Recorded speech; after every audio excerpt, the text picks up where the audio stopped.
High friends, welcome to my channel Indranil's Pathshala. ইন্দ্রনীলের পাঠশালায় তোমাদের সবাইকে স্বাগত। আজকে আমরা জানব ইংরাজি সঠিক উচ্চারণ করতে গেলে বা শুদ্ধভাবে ইংরাজি পড়তে গেলে আমাদের কিছু কিছু নিয়ম জানা খুব দরকার। সেগুলো জানলে কি হয়, আমরা ইংরাজি রিডিং ভালোভাবে পড়তে পারি। আর চলো ভিডিওটা শুরু করা যাক। প্রথমে জানতে হবে ইংরাজিতে এ থেকে জেড পর্যন্ত যে 26টা বর্ণ আছে তাদের উচ্চারণের সাউন্ডগুলো কেমন হয়। এ থেকে জেড পর্যন্ত যে বর্ণ আছে তার সাউন্ডগুলো দেখো আমি এখানে দিয়ে দিচ্ছি, তোমরা এগুলো একটু দেখে নাও। পুরো সব পরপর করতে গেলে কি ভিডিওটা অনেক বড় হয়ে যায়। যেমন দেখো এর উচ্চারণ কি হয়, এ, অ, আ আর এ এরকম সাউন্ড আসে। বিতে ব, সিতে ক, সা, ডিতে ডা। এইভাবে দেখো আমি এ থেকে জেড পর্যন্ত পুরো সবগুলো দিয়ে দিয়েছি।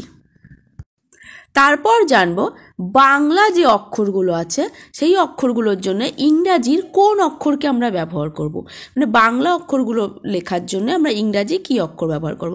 এগুলোও দেখো আমি সব দিয়ে দিচ্ছি। যেমন ক লেখার জন্য কি ব্যবহার করব, কে আর সি। খ লেখার জন্য কে এইচ, গ জি, ঘ জি এইচ। এইভাবে দেখো সবগুলো আমি দিয়ে দিয়েছি, তোমরা একটু এগুলো দেখে নাও। এইবার ইংরাজি রিডিং পড়তে গেলে আমাদের কিছু জিনিস খেয়াল রাখতে হবে, কিছু নিয়ম যেগুলো তোমরা বারবার চর্চা করলে তোমাদের এমনিতেই মনে থাকবে। যেমন রুল নাম্বার 1, শব্দের শেষে যদি এন, আর, এল, টি আসে এবং তারপর যদি সিএইচ থাকে তাহলে সিএইচ এর উচ্চারণ সবসময় চয়ের মতো হয়। যেমন দেখো ব্রাঞ্চ, ব্যাচ, ম্যাচ, স্ক্যাচ, এইগুলো দেখো সব সিএইচ আছে, তার জন্য এর উচ্চারণ সবসময় চয়ের মতো হয়েছে। দুটি স্বরের মাঝখানে যখন সিএইচ আসে তখন তার উচ্চারণ বেশিরভাগ ক্ষেত্রেই শয়ের মতো হয়। যেমন দেখো মেশিন, প্যারাশুট, মুস্টাক্স, এগুলো দেখো সব সিএইচ এর উচ্চারণ শয়ের মতো হয়েছে। আবার কিছু শব্দের শুরুতে এবং মাঝে যদি সিএইচ থাকে সেগুলো কয়ের মতো হয়। এটা কোনো ব্যতিক্রমী কিছু আছে। যেমন দেখো কেমিস্ট্রি, সাইকোলজি, টেকনোলজি, এগুলো সব দেখো কয়ের মতো উচ্চারণ হয়েছে সিএইচটা। শব্দের শুরুতে কে এন থাকলে তার উচ্চারণ হবে নয়ের মতো।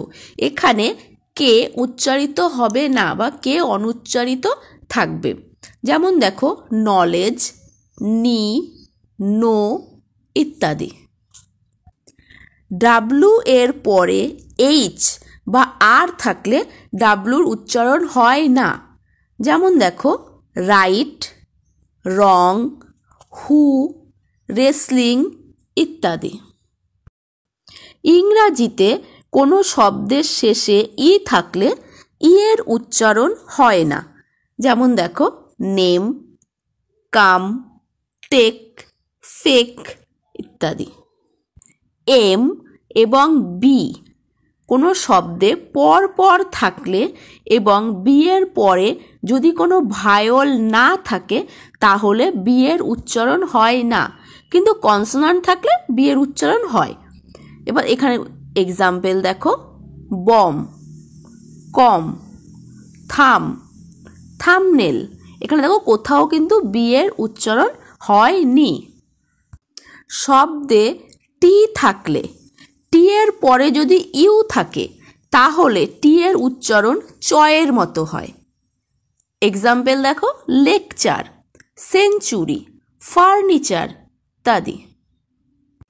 পি এবং এস পরপর থাকলে এবং পি এর আগে কোনো ভায়োল না থাকলে পি উচ্চারিত হয় না বা পি অনুচ্চারিত থাকে। আবার পি এর আগে যদি কনসোনান্ট থাকে তখন পি উচ্চারিত হয়। এক্সাম্পল দেখো সাইকো, সাইকি, সোরা ইত্যাদি। ইংরাজি শব্দের শেষে টিসিএইচ থাকলে এর উচ্চারণ চয়ের মতো হয়। যেমন এক্সাম্পল দেখো, ব্যাচ, ম্যাচ, স্ক্যাচ ইত্যাদি। ইংরাজিতে রিডিং পড়ার সময় THE এই ওয়ার্ডটাকে আমরা কখনো দা বলি, কখনো দি বলে উচ্চারণ করি। এটা কখন দা হবে আর কখন দি হবে সেটা জানবো আমরা এইভাবে। যখন কোনো ওয়ার্ড নাউন বা নাউনের আগের অ্যাডজেক্টিভ ওয়ার্ডটি যদি কনসোনান্ট দিয়ে শুরু হয়, তাহলে সেই তার আগে যখন আমরা দাকে বসাবো তখন তার উচ্চারণ করব দা বলে। যেমন দেখো, দা পুয়োর, দা বয়। আবার যদি নাউনের ওয়ার্ডটি বা নাউনের আগের অ্যাডজেক্টিভের ওয়ার্ডটি ভায়োল দিয়ে শুরু হয়, তখন আমরা THE এর উচ্চারণ করব দি এর মতো। যেমন দি অ্যান্ট, দি অ্যাপেল। আজ এই পর্যন্ত। তোমাদের কেমন লাগলো ভিডিওটা অবশ্যই বলো। যদি ভিডিওটা ভালো লাগে তাহলে প্লিজ চ্যানেলটা সাবস্ক্রাইব করো, লাইক করো, শেয়ার করো, কমেন্ট করতে ভুলো না কিন্তু। Thank you.